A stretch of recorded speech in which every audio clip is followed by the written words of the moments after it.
inspiring you to set the marketplace ablaze in partnership with an awesome and limitless God. This is the Kingdom Driven Entrepreneur Podcast, and this isn't business as usual. Here's your host and Chief Fire Igniter, Shay Bynes. Welcome back to the Kingdom Driven Entrepreneur Podcast. This is your host, Shay Bynes, and our goal here is to inspire you to operate your business completely yielded and in partnership with our awesome and limitless God. Today's guest is Angee Robertson. She is our COO for Kingdom Driven Entrepreneur and also the founder of the Kingdom Virtual Assistant School. This is a fun conversation where we share some behind the scenes of what Angie's experiencing in her role as COO. Plus, we chat about how she partnered with God to launch an online school that equips VAs to start and grow their businesses in a kingdom-driven way. Now, before we get started, I wanted to let you know about something that's cooking in the background that we are pretty excited about. It's a free online event called the KDE Masterclass. It kicks off on April 12th, and we are going to have a great and I believe a powerful time. So stay tuned for details on that. And make sure that you are on our email list so that you don't miss out on any details. You can do that at kingdomdrivenentrepreneur.com/connect. All right, I'm going to go ahead and get out of the way. There is plenty of gold in this conversation, especially for those who are launching something new. So listen in and enjoy. Angee Robertson, what's up, sis? Hello, how are you? Hello, how cute. How are you? Angee Robertson, Chief Operating Officer of Kingdom Driven Entrepreneur. It's lovely to have you back on the podcast. Glad to be back. It's been a while. It has been a while. Okay, so there's a couple things that I really want to talk to you about. But let's start with, first of all, congratulations, because you have hit 2 years as COO. Can you believe that? I can't. I really can't. It's been, wow. It's been an interesting 2 years.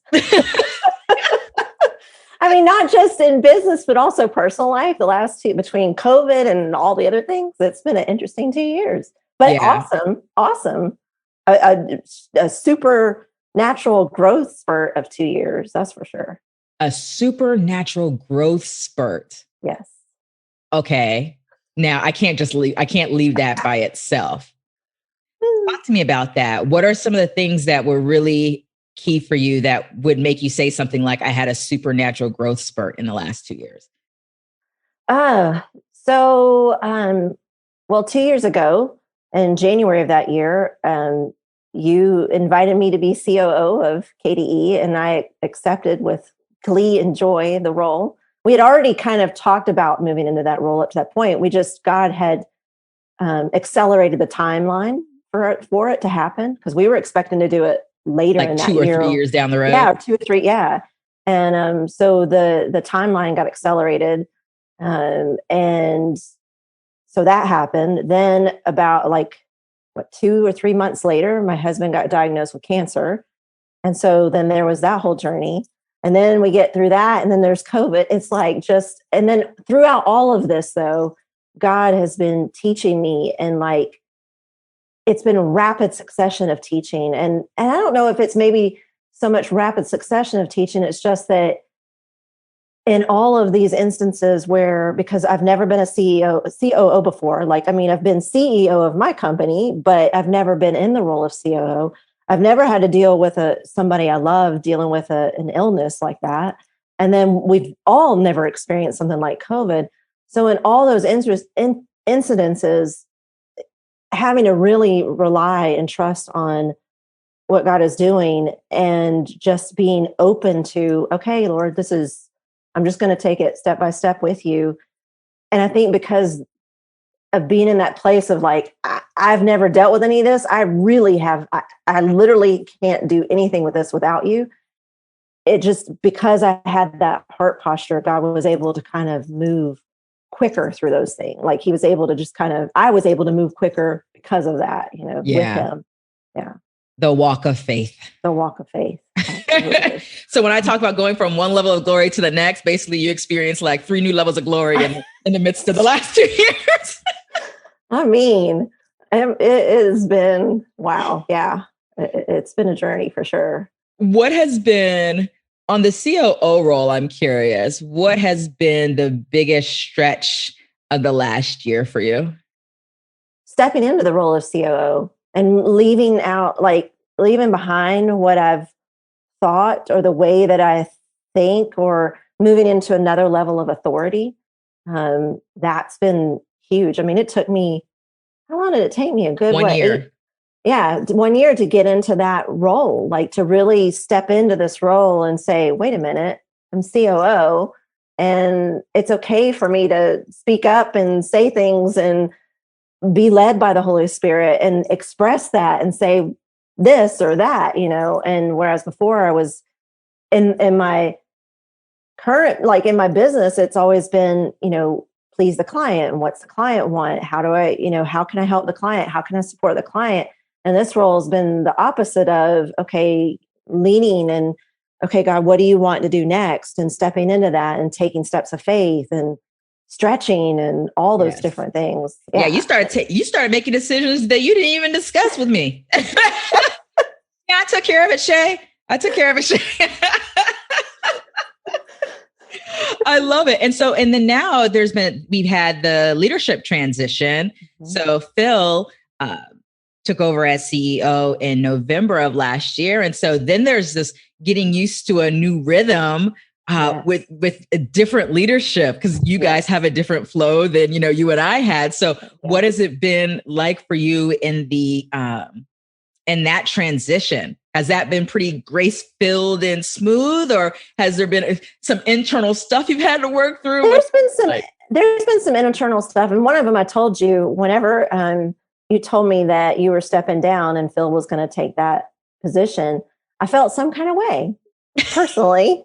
And I started getting in my feelings, and I went to God and I was like, okay, God, like, I don't understand what's going on here. Like, why is Shay leaving? I just we're such a great team, and you put us together. And when I came on, I knew I was going to be working with her. Like, what's going on? And one of the things he told me was, you're not following Shay, you're following the movement.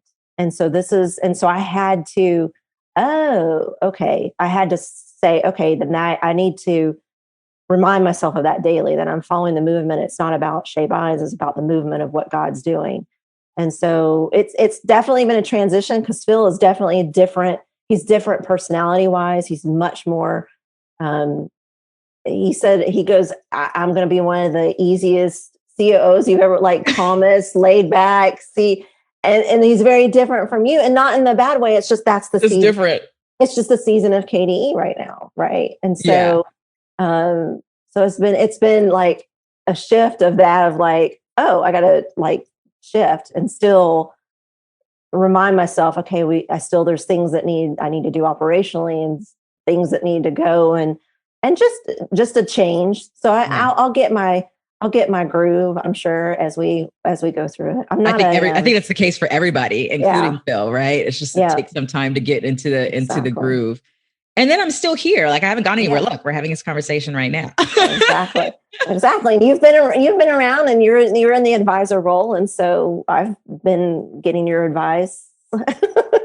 Yep. And for me, it's been funny, because it's the dance of, giving advice mostly when asked, as opposed to inserting myself as I would as a CEO. Yes. I've been going through that dance myself of learning how to walk that out. I mean, I have lots of opinions, lots of thoughts, lots of, we see it all over your face. Sometimes we see it. It's all over her face, but she will not say a word. Not saying a word. It's practicing. So yes. It's amazing to see you do that. And I can only imagine, because you've had KDE for 8 years. 8 years. And so it's like, how can you not, and yet you're having to be the same obedience, basically, in that this is a movement and you've got to allow God to move. That's right. So, yeah, exactly. So it's been transition for all of us, but it's goodness in the midst of it. Mm-hmm. So thanks for all that. The reason why I asked you to come on the podcast is because,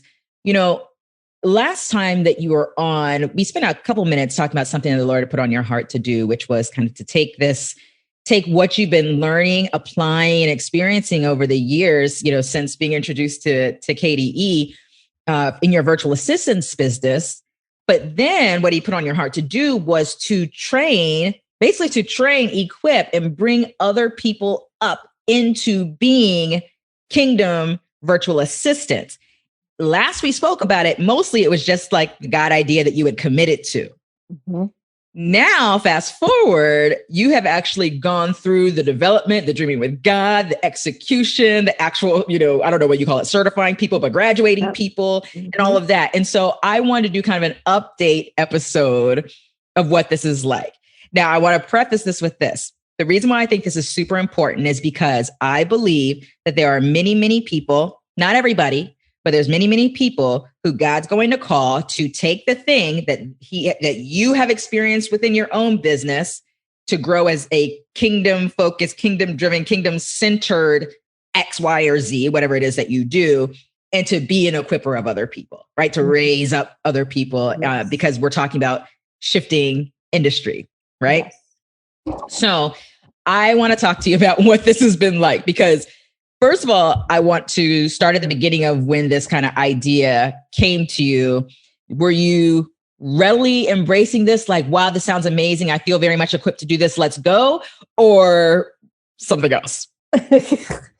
Well, so I was going through the KDE certification and taking that training. I was taking it for multiple reasons. The main reason was because as COO, I wanted to see what's this program entail? How is it taught? How is it developing people? So I have an understanding so that I know what people are experiencing and I have a pulse on what's happening. That was the main reason for taking the certification. Then it was like, okay, well, the second reason was, okay, how can I take this certification and apply it to my business? Because I am trained as a life coach. And then I do a lot of coaching with my virtual assistant clients. And so that was the second reason. I literally did not realize that also that something else would come out of it. I had no clue. So, but it was during certification, and I wish I could. It was kind of halfway through certification. I want to say that I was my husband and I were sitting down and we were kind of dreaming with God, and okay, what are some ways that we can shift this virtual assistance business and expand it? And what does it look like? And, where does God want to take it? And so we were dreaming with that. And then we went down one path. And then I just kind of threw out, I was like, well, what if I train other virtual assistants? And it's always been like in the back, every time I've coached with a business coach, or I've enrolled in a program, they've all said, you should train virtual assistants. And I'm like, I do not want to train virtual assistants. I just don't. I don't think I have anything to add to it. There's other training programs out there that could do that. And I just felt like that they could, they did a better job or whatever. There was nothing I could add to it that was going to change the industry in any way. And so I always just kept putting that off and putting that off. And so as I'm dreaming with Dave and I kind of put that out there, then it just kind of hit me, wait a minute, there's the piece that's missing in training virtual assistants is the kingdom aspect. That piece is never talked about ever. It's never presented. It's not even relevant in the industry. There's a lot of virtual assistants that are Christians, but none of them that are taught to operate their business the kingdom way and by God's principles and how to partner with God in running your business. And when I realized, like when that came, it was like, wow. Okay. And then God just started giving me all the topics that we could cover. And I like, okay, Lord, you've given me a gazillion ideas. Like I've had a gazillion ideas. These are facts. You know that. Like, yes. So I was like, okay, I am not going to go down this little path of fleshing this out, if you will, if it's not something that your hands in it. And this is what you're calling me to do. And so I just sat diligently with him and was like praying and journaling with him. And one of the things he said, he said, this is our father-daughter project. And I was like, I lost it. I was like, okay. Well, that's pretty awesome. I was like, all right then. And he's right. It was our father-daughter project. And then after that, it was just like, okay. And then I told you about it and you kind of just held me accountable to what God was already telling me to do. It was just, I think I sat on it for a month before I even told you about it. But what an invitation though. I love that there was no expectation set for this is what's going to be the outcome or this is what we're doing through. He said, this is a father-daughter project. I love that. So the only expectation is that this is going to be an experience with God. Yes. Absolutely. That's so cool. All right. So now when you actually start, and I'm going to kind of be digging in the operational aspects of kind of what you were doing, because there's standard ways of doing things and there's the ways God leads us to do things and all of those things. So talk me through a little bit of how, just how God led you in the midst of kind of like creation, or maybe some surprises that you experienced along the way because you were expecting to do something one way, but yet he led in another. Talk to me about kind of what you were experiencing doing something new. I want to go back to you saying there was no expectation, because that's the issue that I've always had whenever I develop, like, I take an idea and I put all these expectations on it, and it needs to do this and this and this. And then when it doesn't, I get all disappointed. So like you said, there was zero expectations on this. There was nothing, and it all happened so fast that it didn't allow my mind to give enough time to develop expectations on it. I mean, I had a certain amount of students that I wanted to enroll, but I was like, at this point, if I was just to get any, that would be great. If you had one, you would have continued. I would have continued. Yeah. Because you're on it's a father-daughter project. It's a father-daughter project. So he was great. He knows me well enough to know that I need something. I need a bone. I need to be thrown a bone. So he at least gave me an outline, and he was like, okay, so here I am. I'm trying to interject my, what I think should happen. And I was like, I think I had a 24-week program laid out. I had all the topics. This was going to be the price and stuff. And then you and I were talking, and you were like, I'm sensing that God's saying to shorten your program. Shorten your program, reduce your price a little bit. And I think that's all that you need to tweak. And I was like, how am I going to look at all these topics I got to cover? How am I going to do that? And so I sat down with God, and he was like, okay, this and this and this. Like, he was just directing me on, I don't even know how to explain it. It was a supernatural direction, because he literally started combining topics and saying, okay, do this. And I want you to teach on this, and then do that. And it's going to flow like this. And I shortened it down to, I think 16 weeks is what I shortened it down. So we went from 24 to 16 weeks, reduced the price. And then I was like, okay, this feels good. What's next? And then you were like, okay, now you need to tell people, they're not just going to magically appear. Wait. Before we get to the tell people part, I need to go back for a second.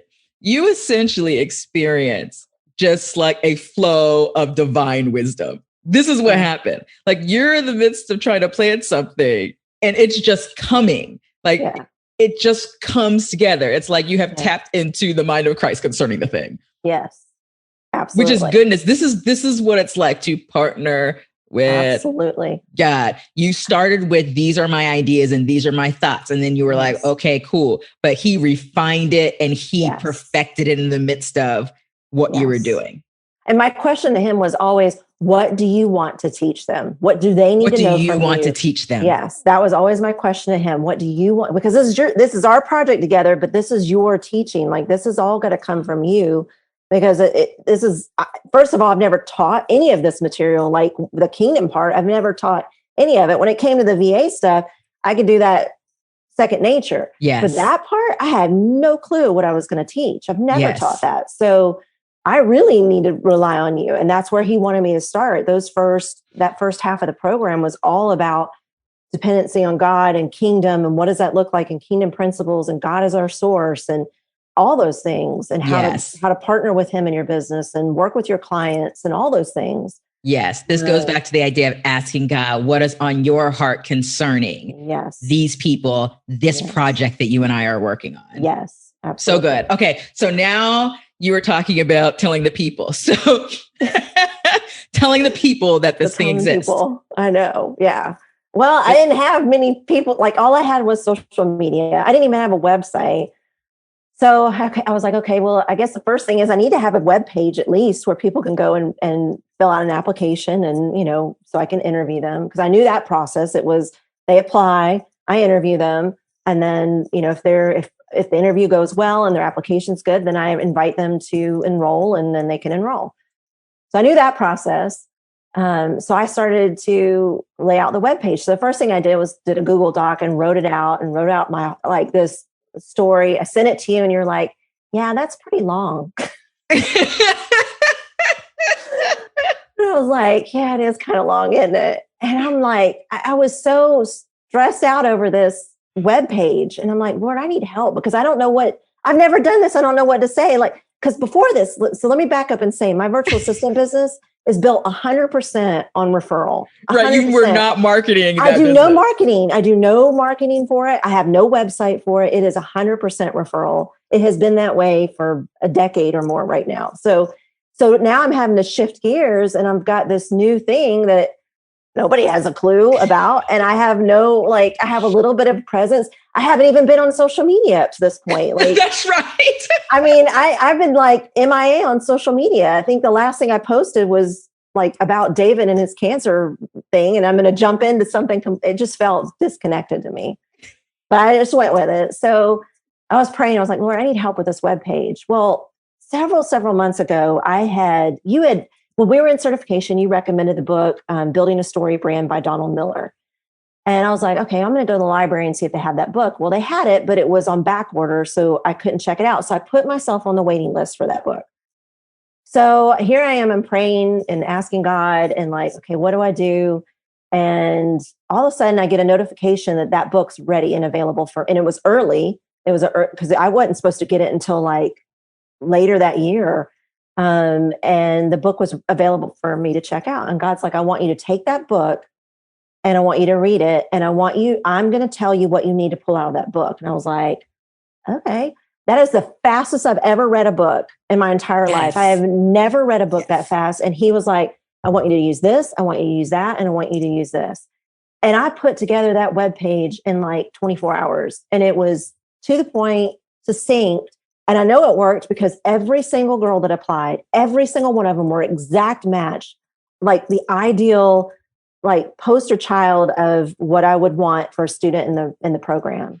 Angee, I'm just going to keep pulling out these nuggets because this is what it's about. Like, you didn't take the book and say, okay, Donald Miller is the source of insight on this topic. And so I'm going to take this book. I'm going to do every step in this book so that I could do this webpage. No. Yeah. You took the book. The source said, I'm the source. Yes. I will show you as you read the book. And I think that should be our posture with everything that we're kind of engaging with. So I love that that's how you approached it. And what happened, you had rapid results in terms of reading through it and knowing how to put things together. It's another thing, tapping into his wisdom. Yep. His wisdom over Donald Miller's wisdom. But Donald Miller's wisdom was great because it helped you piece it together, the pieces that you needed. Absolutely. Yeah. Good stuff. It was so great. And I mean, I finished reading most of it, but it was like, no, that's not, you can stop right here. And I was like, okay, I'm done. Like, got what you needed. Let's go. Got what I needed. Go. And then I applied it, and it absolutely, like I said, I mean, God I look at the webpage and I'm like, I don't remember all that. Did I do that? Copywriting with your Holy Ghost writer. I mean, and it was like I said, it just flowed perfectly. And then that was done. And then it was just a matter of, okay, now I just need to post on social media, if you will. And I had no clue what I was going to do with that. And I just started sharing the story. I just started sharing, like, it was so fun. It was actually fun because God had me go through and pull out like my certificate and my acceptance letter when I did my virtual assistant training. And then he had me do like all of my logos over the years. And that was kind of fun and cool and a fun little story. And just shared stories of my journey as a virtual assistant and what it was. Oh, and that hilarious video when you were on the news and you were acting like you were cooking, even though you don't cook. We were like, can you go in the kitchen and just pretend like you're cooking? Because I guess that's what at that time, that's what a woman did, was cook, right? So yeah, that was fun. That was so rich. So you started telling stories about your own VA journey, and then I allowed you to kind of weave in just like what you were doing. Yes. So you were telling a story as you're sharing the Kingdom VA School. Exactly. And I put no I put no pressure on it either. I was like, I know that God's going to call the right people for this.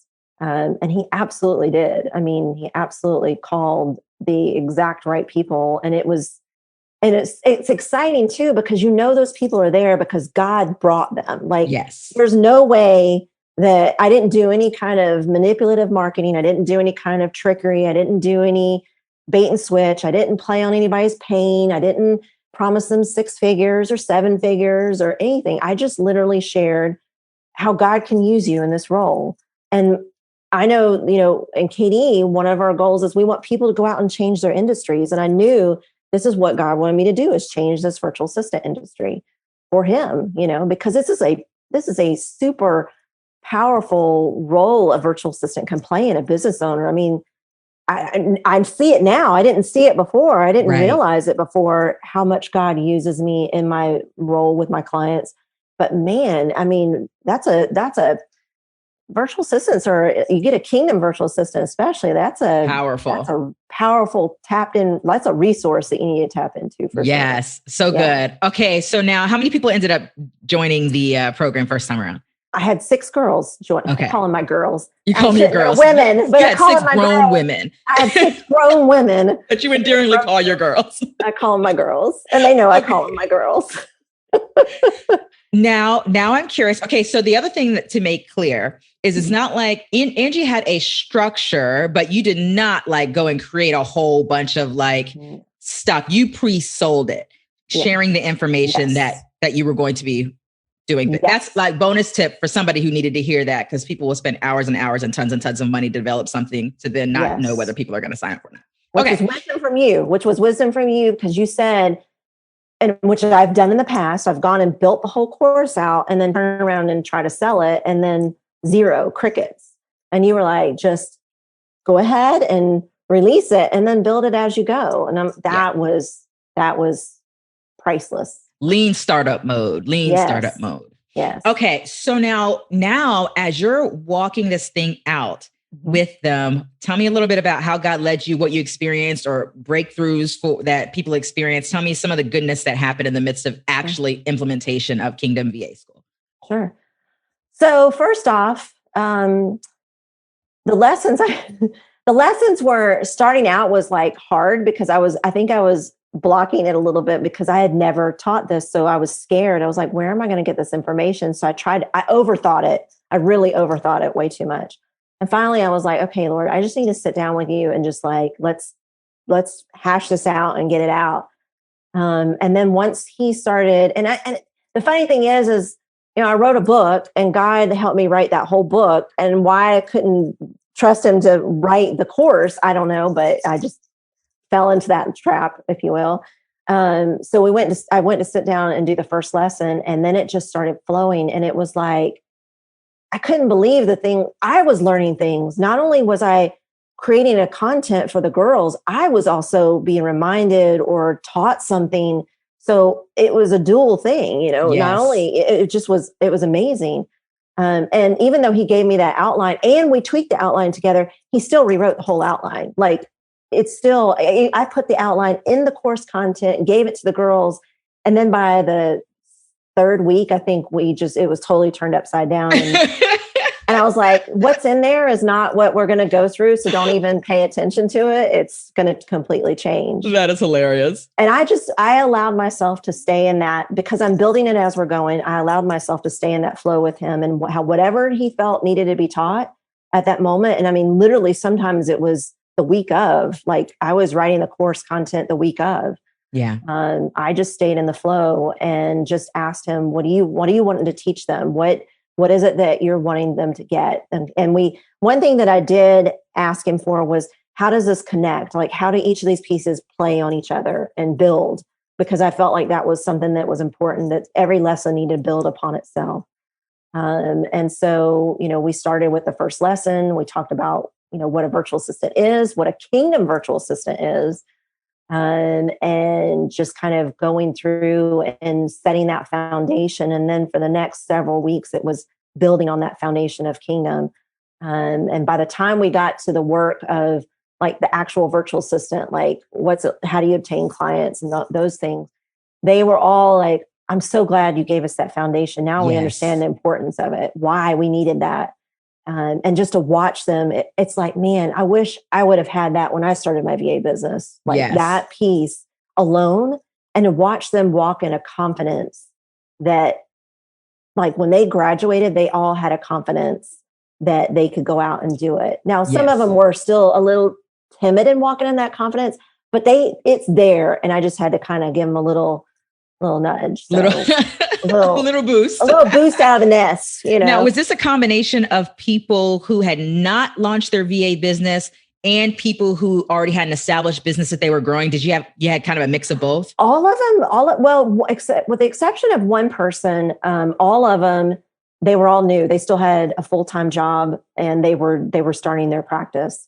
One girl, she wasn't necessarily calling herself a virtual assistant. She had been working in kind of that capacity. And she had an established business, but everybody else still had a full-time job. And this is something that they felt like God was calling them to do.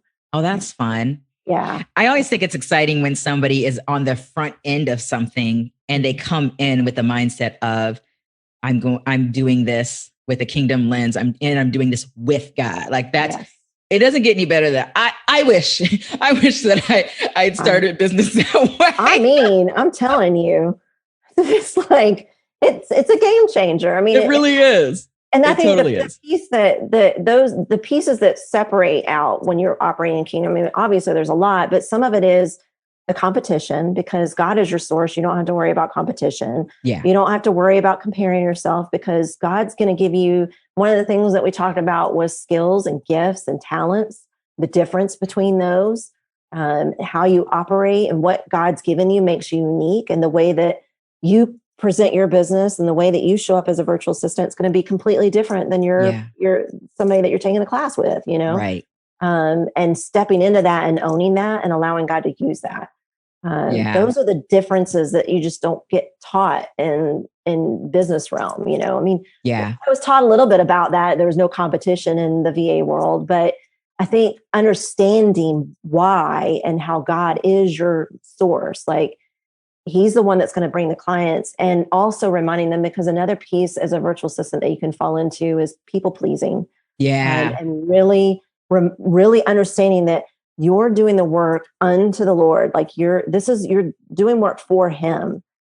Your clients are a receptacle and they are there so that you can service them, but it's as unto the Lord. And He is always going to be your priority and the source of that work.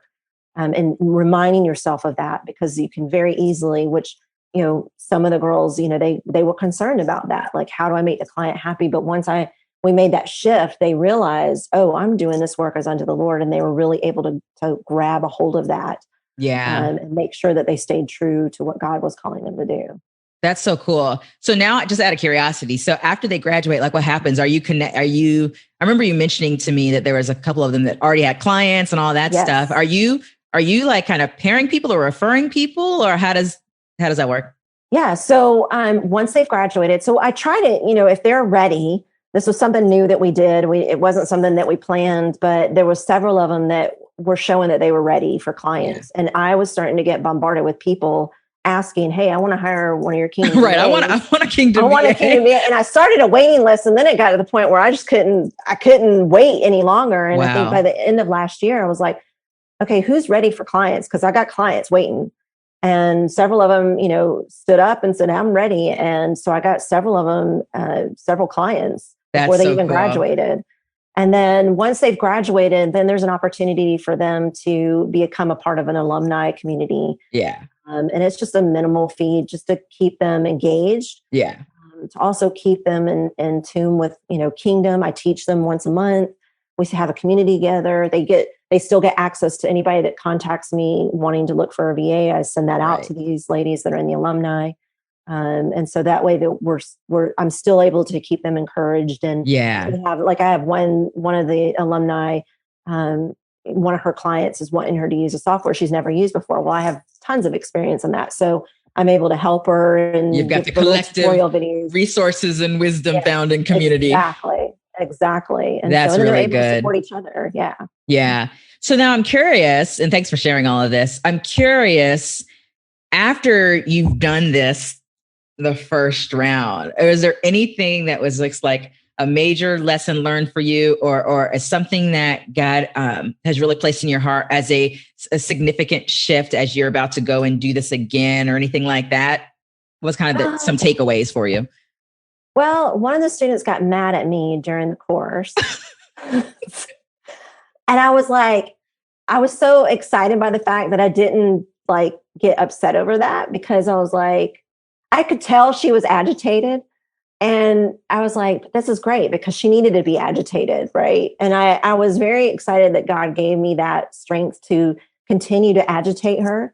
I mean, I knew I was agitating her, and I just continued to agitate her. But then by the time we got done, and I always do an exit interview with them when they graduate. So they take a final exam, and then we do an exit interview. And on her exit interview, she shared with me that she was not happy with me. And like, she's fine with me now, but she wasn't happy during the program. And she thought that she should have gotten XYZ, but I kept pointing her back to God. You know, that's the thing. Through this program, I'm not telling them.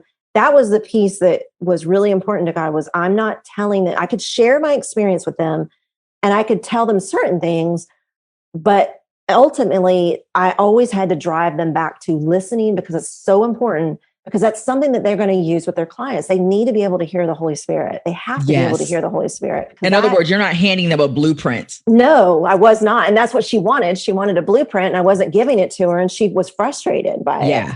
And she said, you kept telling me to go back to God. And if I would have known, and I'm like, okay, so that's one of the lessons we have, is how to hear from God. And that's so important, because like there's so many times I use that, like God, I'll be meeting with a client and God's telling me things to say to that client, and it's right what the client needs, you know? Yes. And so that was a huge thing to see that play out, that the agitation of her, how God was working, and to not take that personal. And my first response to her was, when she told me I said, well, you're not mad at me, you're mad at God. So that's not, I don't take that on. I mean, you know, it's the truth. It's not me that they're mad at, it's God they're mad at, you know, because I was just being obedient to what God told me to do. So you know. And the thing is when you're doing something like this, because you were doing something that's new, something that is not commonplace in the marketplace, people still sometimes come in with a misconception. I mean, this happens with igniters too. Oh yeah. Totally. Or it's just like, there's this expectation that you're going to hand me a blueprint, because everybody hands people blueprints. Yes. And we're like, no, we're not giving you a blueprint. Yeah. We're teaching how to do this with God. We'll give you some framework. We'll give you some stories, and we'll trade you on how to trust here, seek, trust here, and flow with God, right? And so I think that's a good learning for anyone who's, you know, feeling like, okay, I'm feeling like I'm led to equip people in this way. Don't feel pressured to give people blueprints. Exactly. No, That's I mean, good. their homework was always, there was always an assignment for them to go to the Father. And at first, the first couple lessons, that was hard for them. A lot of them struggled with that. But then by the end, because I also had them all do evaluations at the end, every one of them, that was their favorite part, was when I would send them to the Father to seek him about something, you know? Yes. And that was always the case, is just always sending them back to him, because he's going to, just like he gave me, and this was our father-daughter project, he wants to do a father-daughter project with everybody, or a father-son project with everybody. That's the point, you know? That's so good. So that was one big piece, was I was so excited to see that he grew me enough to where I didn't take that on personally, because I could have very easily done that, and I would have very easily done that. So, but as far as anything else, I shortened the program a little bit more. We're going to do the calls a little longer. We most of the time did an hour and a half. We felt like it wasn't too much, or it wasn't enough. Do some more time for your Q&A and that sort of, like, just little tweaks like that. Refining things based off of what you experienced. Yeah, but there wasn't anything major that needed to be tweaked. Now, we may get rolling in this next round, and he may change it up again. Maybe they need something. This group needs something different. Just keep flowing. I just keep flowing. I mean, you know, so, I mean, I do know one thing. There was a couple of places where I drew from articles, and I think now he's wanting me to actually write that content from myself instead of relying on somebody else. That's the only other place where I'm sensing that we're kind of going to flow this round. But other than that, I'm just going to stay the course, but be open to whatever he's going to And do. you started. I started. Most importantly, you started. I started. Yeah. And you finished. And I finished. I know. Are you about to start and again? I graduated. I'm so happy. Like, I'm impressed. Well I done, only had sis. one girl that her exam barely passed. So I told her, I said, what's going on? Like, what's happening?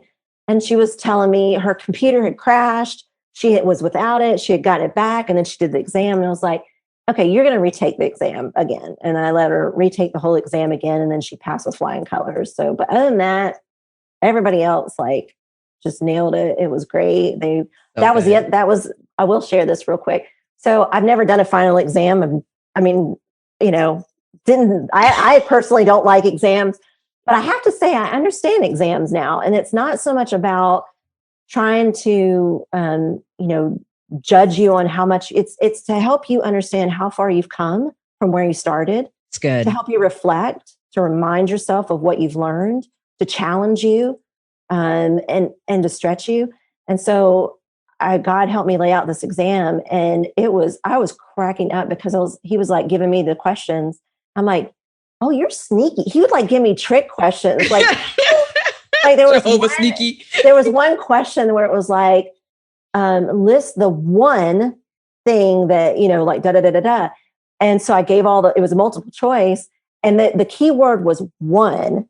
And everybody would select all of the above, but it was one, they missed that one word. But then when I would grade the exam, I would give them a response back and say, this is why it's important to really pay attention to what and that's what he would say to me. I want to teach them this. I want them to understand this. I want them to really be mindful of this. And so as I was laying out the exam, it was that. I was like, really? You want to ask this question like this? And he's like, yes, because this is a practice in this, or this is a practice on how to hear from Holy Spirit or whatever. Yes. And it was a whole lot I was cracking up on this final exam. I mean, I was just like, wow. So again, when I gave the exam to the girls and, released it to them, I said, now, I just want you to know God put this exam together. So don't be mad at me. You're deferring responsibility. All the blame on him. I was like, and they all came back and were like, it was an open book. I mean, they could go, but I encouraged them to do as much on their own as possible. Like take the first pass, go through it on your own. And then anything you didn't know, immediately the answer, go back and you've got open book. You got access to all the material. They all came back and were like, that was hard. That was really hard. I love that though, that the approach was still, even in the final exam, it's not so much, okay, you're like, hey, I want to make sure that they know this, and this. You still were like, God, what do you want to reinforce in them? Yes, absolutely. So it's like, so all these steps of the way, you were seeking God's heart concerning what he wanted to do in the midst of all these various steps, when it came to teaching, when it came to shifting around the order of something, whatever it looked like, when it came to creating the exam, all of these things. Yep. And that's goodness. It has very much been a father-daughter project. Yeah, very much. There was one, so I'll share one more thing. Sure, go ahead. We were about halfway through the course and God was like, they need a break. You need to give them a break. And I was like, okay, well, so then we're going to meet. What do we do? And he was like, I want them to go and I want them to do just a vision board, but not in the sense of wishful things that they want. I just want them to make an intentional. I want you to explain this is what the purpose of it is. It's not like a law of attraction kind of thing. This is what it's just to help them get creative, use their hands and get out of their mind and just kind of have fun. And I was like, okay. So that was the class. It was like, we met and I told them that, y'all have done an amazing job, amazing work. We did a few things. I reiterated like where we had been up to that point. And I said, now that your homework is to go and do a vision board. Some of them kicked and screamed on it. But then when they did it, they were like, I'm so glad that I did it because it got me out of my head and relaxed me. And I was like, okay, Father knows best. Like that's right. And he may not direct you to ever do that again. Exactly. With any other group. Exactly. Like I don't have that built in the curriculum for this next round, but I'm open to it if that's what he wants to do. But that's right. He was like, they need a break. He was like, they need a break. I was like, yes. Okay. So yes. Yeah. So being willing, even as you're going, to be open to getting off of your own script of what's planned out. So good. This is super good. I think what makes it fun and what makes it, because you can even get into a rut if you keep doing the same thing over and over again. And when you allow God to flow every single time, it keeps you from getting in that rut and being bored with the topic, if you will. Yeah. You know? And too familiar, where you're not even, where at this point, you're just kind of operating out of, you can easily begin to just operate out of yourself. Exactly. So that's super good. Okay, Angee, I appreciate you sharing all this stuff. For those who want to know more information about the Kingdom VA School, where do they go? KingdomVASchool.com. Okay, well, that makes sense. Well-placed domain, KingdomVASchool.com. Angee, thanks so much for sharing. This has been a fun update chat. Yes, thank you. Thanks for joining us on the Kingdom Driven Entrepreneur Podcast. If you've enjoyed what you've heard today, we encourage you to subscribe and spread the word. And don't forget, you can gain access to even more resources, plus a thriving community of fire starters by visiting our website at kingdomdrivenentrepreneur.com.